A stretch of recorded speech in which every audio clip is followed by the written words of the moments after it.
নমস্কার, সবাই কেমন আছো? আজ আমরা রেডি হয়ে গেছি কারণ আজকের দিনটা আমাদের কাছে ভীষণ স্পেশাল। কারণ এটা হচ্ছে 9 জুলাইয়ের দাদার রিসেপশন ব্লগ। ওখানে গিয়ে আমি তোমাদের সাথে সবটা শেয়ার করব। আশা করছি তোমাদের ব্লগটা খুব ভালো লাগবে। সো সঙ্গে থাকো, দেখতে থাকো। দেখো, চলে এসেছি ভেন্যুতে। চারিদিকটা কি সুন্দর করে ফুল দিয়ে সাজানো না? আমার তো ভীষণ ভালো লেগেছে। তখন অবশ্য গেস্ট খুব বেশি আসেনি, ওই 2-4 জন এসেছিল। তো আমি আর বাপি মিলে কিছুক্ষণ বসেই ছিলাম, এখানে ভালো ভালো ফটো তুলে নিয়েছি। আর চারপাশটা আমি ঘুরে ঘুরে দেখছিলাম। দাঁড়াও, তোমাদেরকেও দেখাচ্ছি এই লজটা থেকে বাইরের ভিউটা কত সুন্দর লাগছে। আর এই হচ্ছে আমার বাপির আজকের লুক। কেমন লাগছে? এবার এতক্ষণ পর চলে এসেছে আমার ব্যস্ত দাদা, সারাক্ষণ কানে ফোন। তবে যাই বলো, এই আউটফিটে দাদাকে কিন্তু জাস্ট দারুণ লাগছে। আর অবশেষে চলে এসেছে বৌদিও, আমার মিষ্টি বৌদি ভাই। অপূর্ব লাগছে, জাস্ট দুজনের থেকে না চোখ সরানো যাচ্ছে না, এত সুন্দর। আর সত্যি বলতে বৌদির ব্যবহারও এত ভালো, এত সুন্দর, মানে এত ধীর স্থির, খুব অল্প দিনেই না খুব নিজের হয়ে গেছে। তো যাই হোক, বিয়েবাড়ি মানেই খাওয়া দাওয়া। তো এখানে বেশ কিছু স্ন্যাক্সের আইটেম ছিল, টুকটাক সেগুলোকে সব টেস্ট করে নেওয়া হলো। তারপর সব রিলেটিভরা আসলো।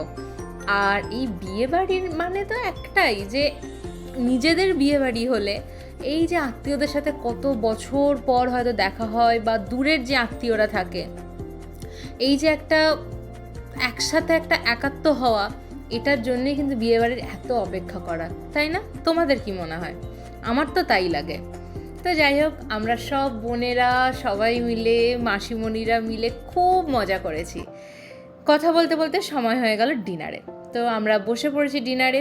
কত রকমের আইটেম তোমাদের মেনু কার্ড আমি আগেই দেখিয়ে দিয়েছি, তাও একবার বলে দিচ্ছি। প্রথমে ছিল ফিশ কাটলেট, নান, চানা পনির, আচারি আলু, মাছের kalia, peas rice, chicken curry, fruit chutney, papad, rasgulla, sandesh, ice cream, জোয়ান। ওগুলোর আমি আর ক্লিপ নিতে পারিনি। জাস্ট আমাদের ব্যাচটা শেষ হয়েছে, দেখো কি পরিমাণ ভিড় হয়ে গেছে। তারপর আরও সব গেস্টদের সাথে কথাবার্তা, যারা একটু পরে এসছে, যেমন আমার এই দিদি, জামাইবাবু, এরা একটু দেরিতে এসছে। আর এই হচ্ছে আমাদের পরিবারের ডন। বাপরে এই সময়টা অবশ্য একটু ভিড় হয়ে গিয়েছিল। তো যাই হোক, আমার তো আজকে ব্যাপক লেগেছে। সবার সাথে দেখা সাক্ষাৎ, গল্প গুজব হয়ে বহুদিন পর একটা যেন একটা গেট টুগেদারটা হয়ে গেল। তো যাই হোক, আমার দাদা বৌদির উদ্দেশ্যে একটাই কথা, তোমরা খুব ভালো থেকো, সুখে থেকো, আনন্দে থেকো। আর তোমাদের কাছেও একটাই কথা বলা, তোমরা প্লিজ ওদের আশীর্বাদ করো, ওদের শুভেচ্ছা জানিও, যেন ওরা সারাটা জীবন খুব ভালো থাকে। সো আজকের ব্লগটা এতটাই। তোমাদের কেমন লাগলো অবশ্যই কমেন্টে জানিও। ভালো লাগলে লাইক, কমেন্ট, শেয়ার, আর প্লিজ চ্যানেলটা সাবস্ক্রাইব করে দিও। সবাই ভালো থেকো, সুস্থ থেকো। দেখা হবে অন্য কোনো ব্লগে। টাটা।